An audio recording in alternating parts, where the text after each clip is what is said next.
이름 없는 여인의 헌신이라고 하는 말씀으로 같이 말씀을 나누겠습니다. 오늘 본문의 내용은 매우 우리에게 흥미진진한 내용이 되기도 하고 매우 임팩트가 있는 내용이기도 합니다. 그래서 마태와 마가, 요한복음은 공이 다 이 여인의 사건을 예수 그리스도의 고난 앞에 다 공통적으로 기록을 해놨습니다. 누가복음에서는 다른 의미를 가진 한 여인이 예수의 발에 향유를 붓는 사건입니다. 이건 본문과는 좀 다른 의미를 갖는, 그래서 대상도 성경은 본문에 한 창녀가 예수의 발에 향유를 붓는다 이렇게 기록을 합니다. 여자의 이 아름다운 헌신과 제자들, 특별히 가룟 유다의 배반을 마태는 의도적으로 이 두 개의 사건, 두 개의 시선이죠. 여인의 시선과 제자들의 시선, 특별히 가룟 유다의 이 시선을 의도적으로 부각해서 대조하고자 하는 것이 주 목적인데, 한쪽은 제자라고 하는 이름을 가지고 있고 명예도 가지고 있습니다. 반면에 이 여인은 성경이 의도적으로 이름을 숨깁니다. 이름조차 공개하지 않는다는 거고요.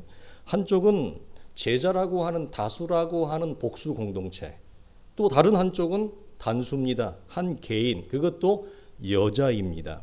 왜 여자를 이렇게 힘주어 목사님 말합니까? 라고 묻는다면, 고대 사회에서는 여성은 존중받지 못했기 때문에 그렇습니다. 그래서 우리가 알다시피 우리가 올해가 2024년이잖아요. 여성이 투표를 할 수 있는 권한이 딱 100년 됐습니다. 미국이 1920년도부터 여자에게 참정권이 주어져요. 미국이 시작되어 난 다음에 한 4년, 8년 후에 영국이 시작돼요. 우리나라는 해방 이후에 첫 해예요. 그러니까 여성은 오랜 세월 동안 그 인격적인 존재와 가치에 대해서 정당한 대우를 받지 못했다고 하는 거예요. 일반적인 상식으로 볼 때는 이 무명의 여인보다 제자들이 훨씬 좋은 조건에 있습니다. 어떤 좋은 조건에 있죠? 예수 그리스도를 아는 데 있어서, 즉 우리식으로 얘기하면 신앙생활하기에 아주 좋은 근접한 유리한 조건과 상황에 있는 것은 뭐 말할 것이 없습니다. 이 여인은 출처가도 잘 몰라요. 그러나 역설적이게도 기독교 신앙의 핵심인 그리스도의 죽음을 제자들은 그런 유리한 조건에서도 전혀 간파하고 있지 못한다고 하는 거, 이게 이제 우리가 갖는 아이러니입니다. 우리는 이 지점에서 다시금 무엇을 확인할 수 있냐면, 신앙생활을 잘한다, 복음의 내용을 잘 알기 위해서는 우리가 일상적으로 가지는 사람들이 선호하는 좋은 조건에 꼭 있어야만 예수를 잘 믿는 건 아니에요. 그래서 실제로 설교를 정말 잘하고 성경적으로 잘 가르쳐주는 교회에 가면 성도들이 예수를 되게 잘 믿을 것 같죠? 그렇지 않아요. 현실은 굉장히 달라요, 여러분. 근데 오히려 저는 그 반대를 더 많이 경험해요. 목사님이 정말 아닌 거예요, 진짜. 설교도 막 정말 아닌 거예요. 그런데 그런 교회에 있는 성도들이 또 역설적이게도 예수를 잘 믿는 분들이 여러분 많습니다. 그래서 잘 설명하기가 어려운데, 그래서 사람들이 선호하는 좋은 조건에 꼭 있어야만 예수를 잘 믿는 건 아니더라. 반대의 조건에 있는 자들 속에서도 얼마든지 진주가 있더라. 이걸 우리가 다시 한번 보게 되어지고, 복음서를 우리가 마태복음을 추적해 오면서 이례적인 경우가 있었어요. 뭐냐면 이방 백부장, 그 다음에 이방 여인 수로보니게 여인이었습니다. 그 두 사람과 오늘 본문에 등장하는 여인의 공통점이 있어요. 그 공통점이 뭐죠? 그들은 모두 다 그리스도를 알기에는 제자들이 가지고 있는 유리한 조건에 비해서 턱없이 부족한 조건 속에 있는 거예요. 이건 비교 자체가 안 돼요. 너무너무 불리한 조건 속에 있다는 거예요. 특별히 1세기 당시에 유대 사회에서 여성이라고 하는 그 존재와 대상은, 우리 이런 말이 있잖아요.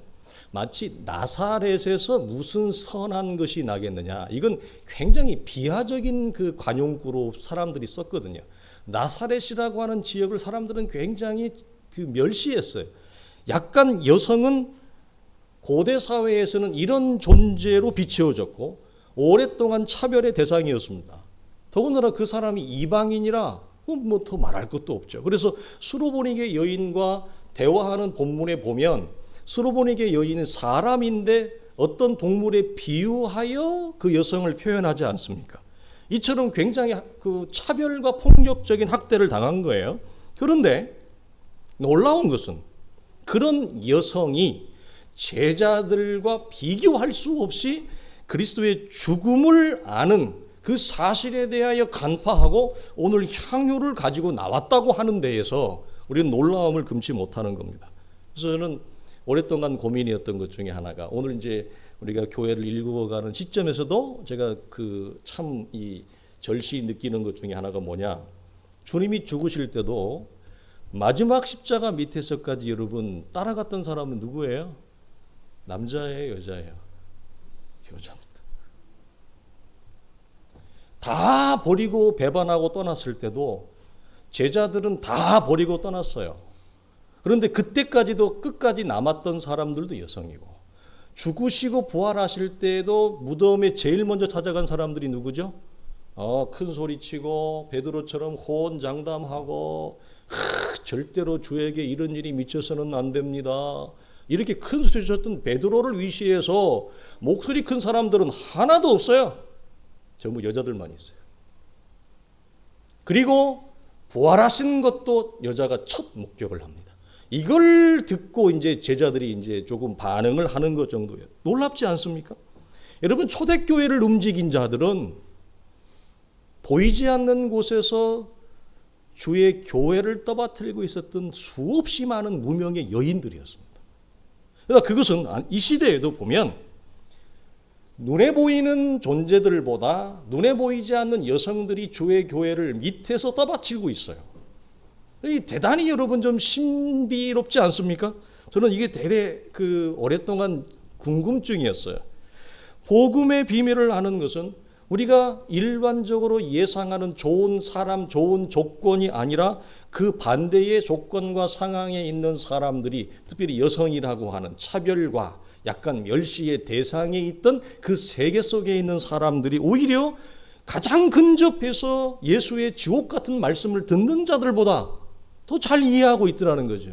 설명할 수 없죠. 그래서 이 차원에서 복음은 굉장히 역설적이고 모순적이다. 여기서 한 가지 추가하고 싶은 것은 저는 여성의 존재입니다. 여성은 우리가 생각하는 것보다 훨씬 위대한 존재입니다. 우리가 창세기를 보면 하나님이 아담을 통해서 여성을 창조할 때 처음 사용하는 단어가 에제르라고 하는 단어를 씁니다. 이 에제르라고 하는 단어는 단순히 우리 영어 성경이나 NIV나 KJV를 보면 단순히 남편을 도와주는 돕는 배필로 나와요. 그래서 우리는 어떻게 번역을 했냐면 여성을 비서와 같이 남성의 부족한 역할을 채워주고 도와주는 그런 존재로만 원래의 창조 목적과 조금 가벼운 존재로 그려놓은 거예요.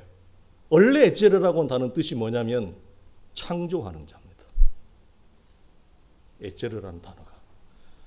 그러니까 남자 옆에서 말없이 군말 없이 남성의 일을 수발들고 하는 것이 돕는 배필의 의미가 아니고, 원래 에제르는 아담과 더불어서 하나님이 창조하신 세계를 함께 건설해 가는 자들, 창조해 가는 자들.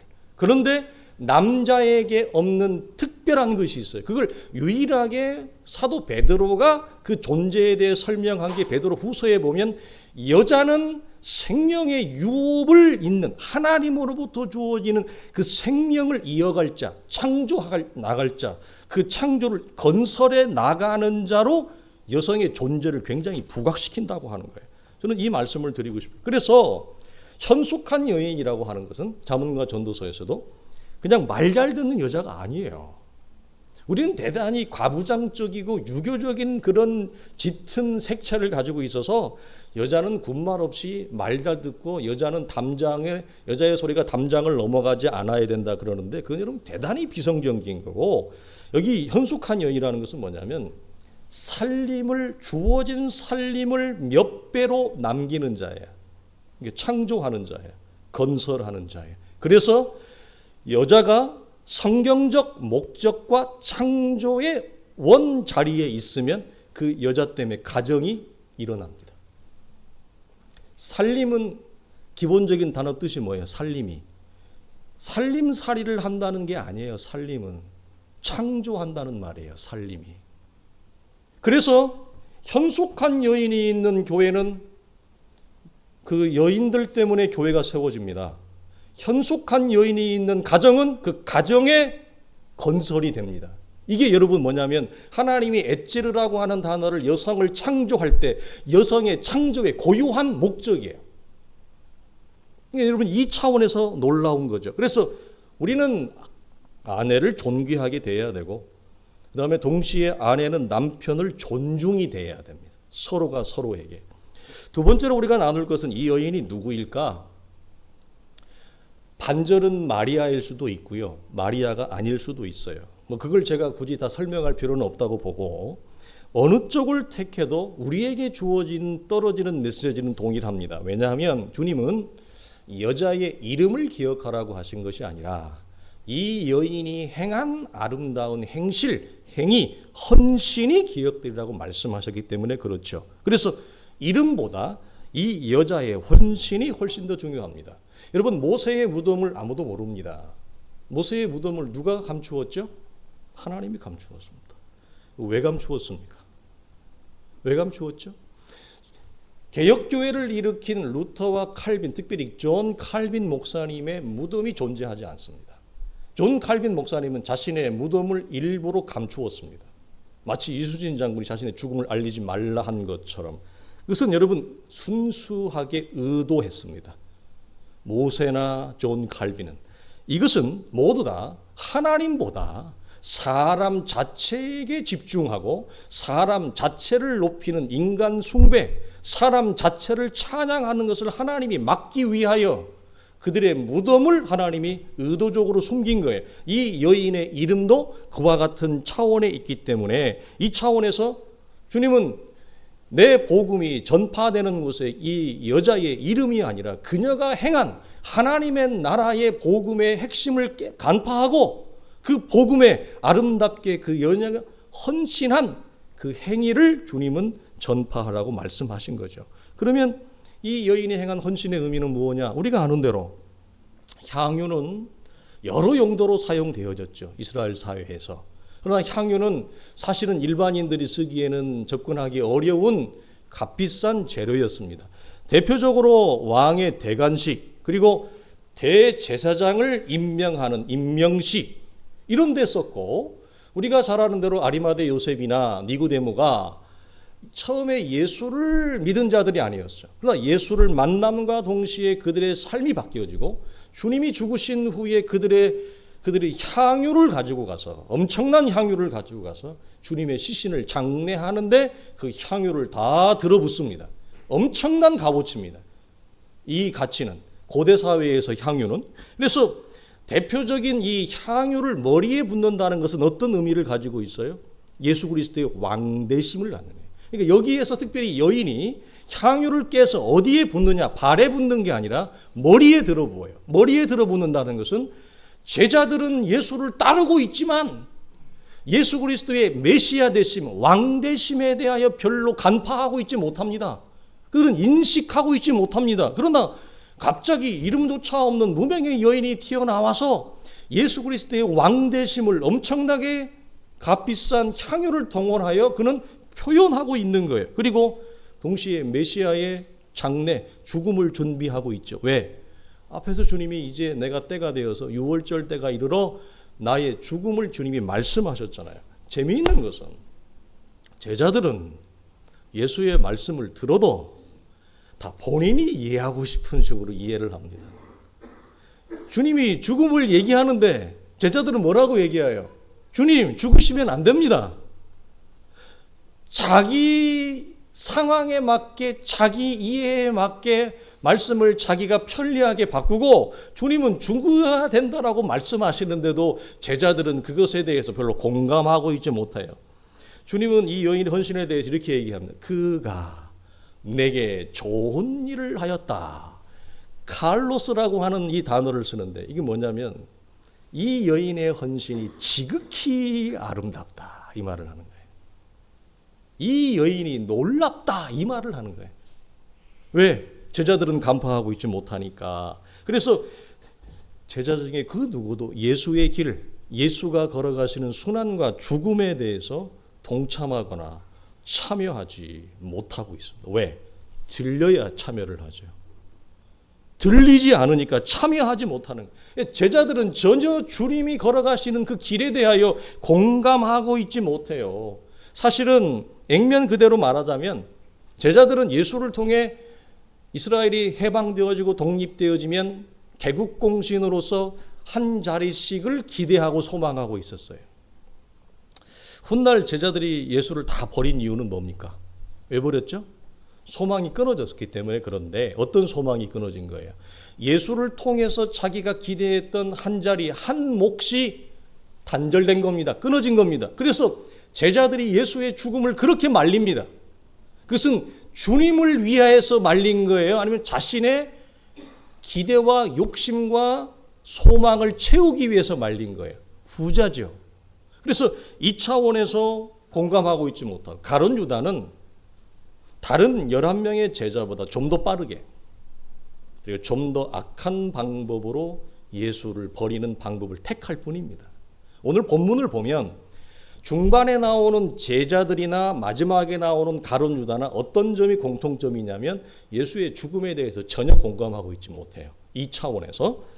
자, 8절을 봅시다. 그래서 제자들이 분개하여, 이 표현이 나오죠. 무슨 의도로 네가 이것을 이렇게 허비하느냐. 자, 14절에 보면 그때부터 가룟 유다는 예수를 넘겨줄 기회를 찾더라, 이렇게 나와요. 그러니까 제자들이나 가룟 유다나 그렇게 서로가 서로에게 그렇게 크게 비난할 입장은 아니라고 하는 거예요. 왜냐하면 예수의 고난에 대해서 동일한 이해를 가지고 있기 때문에. 그 차원에서 이것이 그리스도를 알기에 가장 좋은 조건을 선점하고 있다라고 하는 제자들의 신앙적인 시선이에요. 안목이에요. 마태는 이걸 지금 폭로하고 싶은 거예요. 그런데 뜬금없이 족보도 없는 여자가 튀어나왔는데 이 여자가 비하와 멸시와 차별의 대상인데, 이 여성이 엄청난 향유를 가지고 와서 그리스도의 죽음과 장례를 준비하는 이 엄청난 사건을 행하는 걸 보고 주님이 그 여인은 내게 좋은 일을 하였다. 아무도 내 마음을 헤아리지 못하는데, 아무도 내가 가는 이 길의 고독과 무거움과 이 고난의 길을 모르는데 이 여인이 도대체 어디서 나왔길래 내 마음을 만져주냐, 이 말이에요. 내 마음을 공감해 주느냐. 이 여인이 어떻다? 아름다운 여인이다, 이 말이에요. 아름다운 여인이죠. 이런 차원에서 우리는 여기서 뭘 보냐면, 먼저 된 자가 나중되고 나중된 자가 먼저 되는 뒤바뀜을 봅니다. 여기서 먼저 된 자는 누구예요? 제자잖아요. 먼저 된 제자가 나중된 여자보다 위치가 바뀝니다. 제자가 먼저 돼야 되죠. 먼저 부름을 받았으니까요. 먼저 좋은 영적인 혜택을 받았으니까요. 계속 먼저 된 자리를 유지할 뿐 아니라 먼저 된 자리 속에서 더 영적으로 상승해야죠. 더 올라가야죠. 그런데 반대가 되더라는 거예요. 어디서 이름도 없이 언제 부름받는지도 모르는, 기록도 되지 않은 이 나중된 여자가 먼저 된 제자들의 신앙을 뛰어넘는 놀라운 걸 보는 것입니다. 우리는 여기서 왜 제자들과 예수의 시선이 이렇게 충돌을 할까? 우리가 복음서를 보면 곳곳에서 어떤 예수님과 제자들은 의견 다툼이 있습니다. 그 이유는 서로에 대한 이해가, 특별히 말씀에 대한, 그리고 예수께서 가시는 길에 대한 이해의 결여에서 시작을 하죠. 그러나 여러분, 이때는 제법 시간이 흘렀더랬어요. 이미 신앙 고백을 한 지 한참 됐고요. 주님은 이제 십자가를 져야 돼요. 그러니까 제법 긴 시간, 3년이라고 하는 시간이 흘렀어요. 그리고 3년 동안 그들의 말한 대로 바리새인과 서기관과 다른 가르침을 그들은 듣고 배웠습니다. 그리고 예수를 따르는 동안 놀라운 기적적인 사건들을 수없이 경험했습니다. 자, 이쯤 되어지면 그리스도의 죽음을 간파하고 그리스도의 마음을 공감하고 그리스도의 마음에 동참하고 참여하는 제자들의 어떤 반응, 그리고 액션, 이게 나와야 되는 거예요. 이 시점이라고 하는 것이. 그런데 안타깝게도 나오지 않습니다. 그리고 사실은 이것은 약과에 불과해요. 무엇에 비하면? 훗날도 아니죠. 곧 있으면 이들은 다 예수를 떠납니다. 이들은 다 예수를 버리고 갑니다. 곧 벌어질 예수를 배신하고 배반할 것에 비하면 오늘 향유 사건을 두고 일어나는 두 시선의 충돌과 갈라짐은 사소한 것에 불과한 거예요. 아주 사소해요. 자, 여러분, 이 시선의 차이를 가져온 것이 무엇일까요? 설명하기가 쉽지는 않죠. 그러나 우리가 이 안에서 확실히 보는 것은, 이 문맥 안에서 보는 건 뭐냐? 확실히 보이는 것, 첫째, 여인의 마음은 예수님에게 있어요. 근데 제자들은 예수님에게 없어요, 마음이. 이게 근본적으로 가르는 거예요. 근본적으로. 제자들은 주님을 통해 얻을 개인적인 이익과 유익의 마음이 있었어요. 그래서 주님과 다른 생각을 합니다. 주님을 따라가는데도 주님과 다른 생각을 해요. 그리고 주님의 말씀을 들으면서도 다른 목적과 다른 기대를 꿈꿔요. 이것이 이 여인과 제자들의 시선을 근원적으로 갈라놓았던 근본적인 이유입니다. 그래서 그들은 주님의 마음을 헤아리지 못하니까 그 결과 제자들이 내놓은 반응이라는 것이 뭐죠? 본문에서 보면 너는 왜 이것을 이렇게 허비하였느냐? 고작 이것을 내다 팔면 비싼 값에 팔 수 있을 텐데 왜 이 아까운 것을 허비했느냐, 낭비했느냐?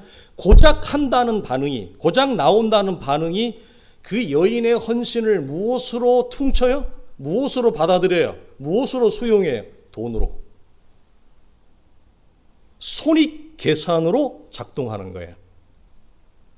충분히 그럴 수 있어요. 사람은 오랫동안 그럽니다. 예수를 믿어도 오랫동안 손익 계산으로, 돈으로 환산합니다. 교회 안에 그런 분들 적지 않습니다. 많습니다. 여러분, 제자들이 이런 얘기를 해요. 이거 팔아서 가난한 자들에게 주면 좋을 텐데, 이 보태어서 이런 얘기를 해요. 다른 본문에도 뭐 그런 얘기가 나와요. 이 정말 그렇게 팔아서 할까요? 그 얘기는 왜 했을까요? 앞에서 소자에게, 지극히 작은 자에게 한 것에 대한, 가난한 자에 대한 사랑의 행위를 주님이 말씀하셨잖아요. 그걸 지금 조금 전에 바로 들었거든요. 그래서 그것을 자신들의 이익을 대변하는 말씀으로 가져와서 이것을 팔아서 가난한 자들에게 주면 얼마나 좋은데 이 아까운 비싼 것을 이렇게 허비하느냐, 이렇게 여러분 그들은 항변했던 것입니다. 마태는 너무나도 극명한 두 시선의 차이를 강조하고 이름 없는 여인의 그리스도의 죽음을 내다보면서 이 여인은 자신의 자리에서 자신이 할 수 있는 최고의 것, 자신이 할 수 있는 최선의 것으로 그리스도의 죽음에 지금 뭐 한 거예요? 믿음의 행위를 표현한 거예요. 자기가 할 수 있는 최선의 것으로 동참한 거예요. 이 여인이 할 수 있는 최고의 최선의 것으로 그리스도의 죽음에 참여하고 있다라고 하는 사실이에요. 이게 뭐예요? 이게 믿음이에요. 이게 믿음이 존재로, 믿음이 삶으로 표출되어지는 거예요. 아직 제자들은 그 정도의 신앙의 상태가 못 됩니다. 그래서 그들은 할 수 있는 게, 고작 할 수 있는 게 뭐냐? 입으로의 표현, 반응, 그것도 항변, 말씀을 동원해서 자신의 불리함을 실드하는 것, 방어하는 것밖에 할 수가 없어요. 그래서 여기서 우리가 무엇을 보죠? 입술의 신앙과 몸의 신앙의 차이를 봅니다. 몸으로 말하는 신앙이어야 돼요. 몸으로 말하는 신앙은 무슨 신앙이라 그랬죠? 존재로, 삶으로 말하는 거지, 기독교의 신앙은 입으로 우리가 말하는 것이 아니다. 다시 한번 여기서 우리가 보게 되어집니다. 그래서 우리가 지난주로 말하면 상황만을 제자들은 보는 거예요. 그러니까 주어진 이 상황 속에서 진리를 보지 못하고 진리를 듣지 못하고 찾지 못합니다. 그러면 사람은 어떻게 할 수밖에 없느냐? 주어진 여건과 조건과 상황에서 진리를 보거나 찾거나 듣지 못하면, 오늘 본문으로만 알면 이 향유 사건 속에서 그리스도의 죽음을 보거나 찾지 못하잖아요. 그러니까 이들이 내놓는 반응이 뭐예요? 이 상황만을 해석하잖아요. 그러니까 아깝다, 그 돈으로 치면 그게 돈이 얼만데, 이 말밖에 못한단 말이에요. 이해가 되시죠? 상황만을 보니까 그것이 돈으로 환산하면 돈이 얼만데, 이 얘기만 나오는 거고, 이 여인은 돈을 계산한 것이 아니라 그리스도의 죽음을 자기가 온 존재로 몸으로 참여한 거예요. 만약에 제자들처럼 이게 향유가 얼만데 이걸 팔으면 내가 뭘 할 수 있는데, 이걸 이 여인이 먼저 그것이 들어왔다면 이 향유를 깨서 헌신할 수 있겠어요? 절대 못합니다. 할 수 없습니다. 요즘은 이런 믿음을 가진 사람을 만나보기가 정말로 정말 드문 시대가 됐습니다.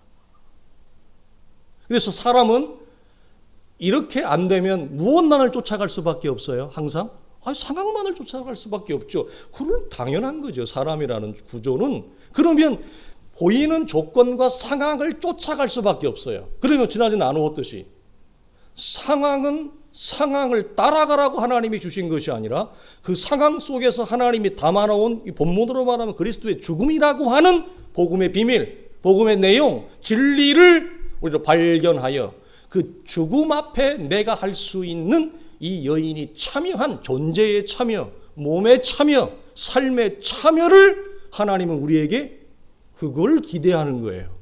근데 그 알맹이, 복음의 핵심, 신앙의 핵심, 그건 싸그리 제자들처럼 버려버리고 그 인식도 안 되고 나타나는 건 뭔밖에 없다고요. 이걸 팔으면 돈이 얼만데 이걸 이렇게 아깝게, 이것밖에 사람은 나올 게 없어요. 사람이라는 존재가. 그러니까 믿음은 주어졌지만 이런 신앙의 상태에서는 헌신이나 섬김을 경제적 가치로 환산할 수밖에 없는 무엇이?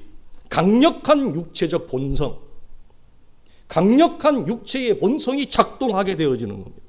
그래서 헌신을 순전한 헌신으로, 섬김을 순수한 섬김으로, 본문에 주님 말씀하신 것처럼 이 여인이 아름다운 일을 하였도다, 이런 반응을 못 내는 거예요. 너무 차이 나죠? 한 사람은 입에서 아름답다라는 말을 쓰는데 한 사람은 아깝다라고 하는 말을 쓰는 거예요. 돈밖에 안 나오는 거예요. 입을 열면 돈밖에 안 나오는 거예요. 이 너무 극명한 대조를 오늘 본문에서 우리는 이것을 보게 되어집니다. 자, 이게 바울이 사용한 말로 표현하면 이게 뭐죠? 이 상태가, 딱 이 제자들의 상태가 예수를 안 믿는 게 아닙니다. 믿습니다. 예수를 안 따르는 게 아닙니다. 따릅니다. 그러나 바울이 고린도 교회에 썼던 말, 로마서에 썼던 말을 그대로 동원하면 뭐죠? 너는 아직도 육신에 속한 자구나. 너는 그리스도 안에서 어린아이의 상태구나. 이거예요. 이 상태가. 이 본문이 이걸 단면적으로 보여줘요. 그래서 믿음을 선물로 받았으나 아직도 이 사람이 충성하고 신실한 것은 육체의 본성에 충실한 것입니다. 무엇에도 불구하고, 믿음에도 불구하고, 무엇에도 불구하고 위대한 가르침과 위대한 복음의 역사와 기적을 그들이 온 몸으로 경험했음에도 불구하고 아직 제자들은 무엇이 열어지지 않은 거예요. 그리스도의 죽음이, 십자가가 열어지지 않은 거예요. 신앙 고백을 했는데. 그래서 그들의 안목과 시선과 전망에 하나님의 나라를 위해 내가 할 수 있는 내 몫에, 내 위치에 동참과 차별하고 하는 것이 이게 일어나지 않는 거예요. 그러니까 늘 보이는 상황만을 본다. 그것이 오늘 본문에서 말하는. 그래서 이런 차원에서 기독교 신앙이라고 하는 것은 기독교의 핵심인 그리스도의 죽음과 부활로 대표되어지는 이 내용들이 지식과 이론과 교리에 머물지 말아야 될 강력한 이유입니다. 제가 수요일 날 얼마 전에 나누었죠. 제자들이 초대교회에는 교리가 있었어요, 없었어요? 없었어요. 한 300년 후에나 만들어져요, 교리는. 그런데 재미있는 것은 교리가 만들어지기 이전의 시대의 사람들이 교리가 만들어지고 교리를 배운 사람들보다 훨씬 예수를 잘 믿습니다. 교리를 배운 사람들은 예수를 입으로 믿습니다. 교리를 배운 사람들은 예수를 지식으로 풀어댑니다. 그러나 교리가 만들기 이전의 초대교회 성도들은 몸으로 삽니다. 존재로 말합니다. 삶으로 얘기합니다. 이게 지식과 교리와 이론이 필요하지만 그 안에 감추어져 있거나 그 안에 머물지 말아야 된, 그래서 기독교의 신앙의 현실, 삶의 실제, 삶의 존재로 열어져야 될 중대한 이유이기도 합니다. 그러므로 제자들뿐 아니라 성도라면 누구나 그리스도의 죽음이 이론이 아니라 실제로, 삶의 실제로 열어지기를 소망해야 돼요. 그리고 기도해야 돼요, 하나님 앞에. 하나님, 이것이 열어지기를 원합니다. 내 머리에 갇혀있지 않고 나의 존재로, 나의 현실로, 삶으로, 나의 실제로 그리스도와 함께 죽음과 부활이라고 하는 복음의 위대한 역사가 내 삶에 열어지기를 원합니다. 이 간구와 소망과 기도를 가지고 끊임없이 하나님의 말씀을 읽고 묵상하고 말씀을 듣고 배우고, 이런 영적인 추구, 영적인 갈망, 이걸 멈추면 그 실제에 이르는 영적인 전망에 이르는 영적인 전환이라고 하는 것이 내 안에 일어나지 않아요. 예수를 안 믿는 게 아닙니다. 믿습니다. 신앙 고백을 안 하는 게 아닙니다. 신앙 고백을 합니다. 주일날 교회를 나옵니다. 그러나 이런 영적인 시선과 상태에 이르는 영적인 전환이 내 안에 일어나야 되거든요. 복음은 반드시 육체에 속한 본성에서 영적인 영에 속한 본성으로 반드시 삶의 구조가 전환되어져요. 이걸 대역전이라 그러잖아요.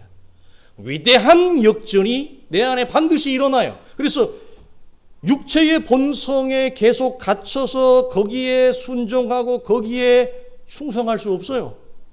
왜? 내 안에 성령이 나를 탄식하거든요. 내 안에 성령이 나에게 계속해서 노크를 하거든요. 내 안에 계속 영적인 갈구를 하거든요. 그래서 육체의 본성에서 영적인 본성으로의 이동, 전환, 추구가 끊임없이 내 안에 일어나는 이 싸움, 두 시선, 두 세계, 두 나라, 두 존재에서의 이 싸움을 누가 포기하지 않고 오늘도 은혜 안에서, 말씀 안에서 허락되어지는 공동체 안에서 이것을 선하고 복되고 아름답게 헤어 나가느냐, 이것이 오늘 우리의 영적인 전환을 이루는, 여러분, 가늠자가 됩니다. 물론 이 상태에서 우리가 나름대로 이것을 촉진시키는 건 뭐예요? 안 좋은 조건입니다. 광야라고 하는 조건입니다. 좋은 조건이면, 이런 상태에 있는데 이 사람의 인생이 잘 풀어져요. 이런 상태인데 이 사람의 삶이 별로 고민 없이 인생이 쫙쫙쫙쫙 잘 풀어지는 거, 잘 열어지는 거예요. 에브리띵 오케이가 되는 거예요. 그럼 이 사람은 신앙을 얻으면 어떻게 될까요? 더 멀어지죠. 더 생각이 없죠. 더 고민하지 않죠. 더 갈등하지 않죠. 왜? 고민하지 않고 갈등하지 않아도 인생이 잘 풀리는데 뭘 하고 고민해요? 갈등해요. 그러니까 더 하나님으로부터 멀어지는, 이때의 영적 촉진은 광야이죠. 그래서 히브리서 숙고했듯이 광야라고 하는 고난 속에서 묵상의 시선이 반드시 열어져야 됩니다. 이것이 우리가 고난을 겪는 이유입니다. 시편 119편 말씀에 시편 기자가 이런 말을 했잖아요. 고난당하는 것이 내게 유익이라. 왜 유익이에요? 이를 통해서 내가 주의 율례, 곧 주의 말씀을 배웠다. 고난을 통해서 하나님의 말씀이 열어지는 시선, 그리고 묵상이 열어지는 묵상의 시선이 열어지지 않고 고난을 지나가면 어떻게 된다고요? 안타깝지만 생으로 고생만 합니다. 생으로 힘겹게 통과하기만 합니다. 그러면 이 사람은 어떤 결과를 맞죠? 말씀이 열어지는 시선, 묵상의 시선이 열어지지 아니했기 때문에 또다시 어려움과 고난이 찾아옵니다. 하나님은 이 사람의 인생에 환난을 하나님 이 사람의 인생의 어두운 밤을 우리 지난주에 이사야에서 하나님이 잠언에도 나오죠. 하나님은 나는 뭐라? 나는 빛도 어두움도 환난도 기쁨도 창조하느니라. 나는 여호와이니라. 그래서 이 어두움과 우리가 원하지 않는 불리한 삶의 조건 속에서 그걸 묵상과 말씀의 시선이 열어지지 않는다. 전망이 열어지지 아니하면 이 사람은 계속해서 그 자리를 맴돕니다. 그래서 또다시 어려움을 또다시 경험해요. 배우지 못했기 때문에. 왜? 하나님은 반드시 이 사람에게 지금 원하는 게 있어요. 무엇이에요? 눈이 열어지기를 원하는 거예요. 이 상황을 보면서 얘들아 3년을 나한테 배웠잖아. 3년을 따라왔잖아. 너는 죽은 나사로가 살아나는 것도 봤잖아. 갈릴리 호수 위를 걷는 것도 봤잖아. 폭풍이 말 한마디에 잠자는 것도 봤잖아. 도대체 그 이상 무엇을 보여줄 수 있니? 그럼에도 눈이 열어지지 아니하는 제자들에게 그러면 하나님이 마지막으로 쓸 수 있는 신의 한 수, 하나님의 히든 카드는 뭐죠? 우리가 원하지 않는 인생의 밤 속에 하나님이 우리를 허락할 수밖에 없어요. 광야라고 하는 조건 속에 우리가 들어갈 수밖에 없어요.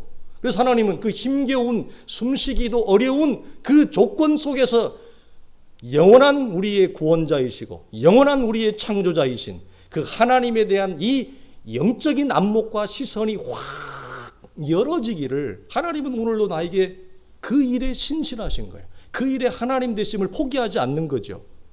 우리는 또 여기에서도 무엇을 발견하지 못하고 이 악조건 속에서 진리를 듣고 보고 캐내지 못하고 단순히 이 힘겨운 상황만을 대면한다면 눈이 열어지지 못하는 것입니다. 그럼 우리는 또 힘겹게 이 어려운 상황을 그렇게 지나가야만 하는 것입니다. 사랑하는 성도들이, 말씀을 마치겠습니다. 그러므로 내가 서 있는 처지가 어떠할지라도 우리 사랑하는 성도들이 그리스도와 그리스도의 말씀이 열어지는 묵상의 시선을 위한 영적인 이 갈망, 영적인 싸움, 이것들을 포기하지 마십시오. 이거 내가 있는 자리에서 할 수 있는 그 일을 위한 일에 내가 할 수 있는 내 몫의 동참과 내 몫의 참여, 그걸 포기하지 않고 오늘도 신실하게 하나님 앞에 우리가 나아가면 성경이 뭐라고 약속했다고 지난주? 구하라, 찾으라, 문을 두드리라. 그럼 뭘 개런티 했다고요? 구하는 이마다, 찾는 이마다, 두드리는 이마다 반드시 열릴 것이고 찾을 것이고 받을 것이다. 문제는 우리가 뭐해? 내가 포기하는 거예요. 내가 스스로 놓아버리는 거예요. 어떤 이유 때문에. 그럼 우리는 오늘도 하나님의 말씀 안에서, 조 안에서 조건과 상황과 현실에 상관없이 내가 있든 어떤 자리에 있다 할지라도 그 하나님을 향한 우리의 외침, 그 하나님을 향한 우리의 갈망, 소망, 시선을 여러분이 놓지 않으면 돼요. 그러면 하나님은 너무너무 신실하시고 너무너무 좋으신 분이기 때문에 우리의 그 소망과 기대와 시선에 어떻게 하세요? 하나님은 반드시 응하시는 분이죠. 반드시 응하시는 분이죠. 그 하나님을 여러분이 경험할 수 있기를 주의 이름으로 축원합니다.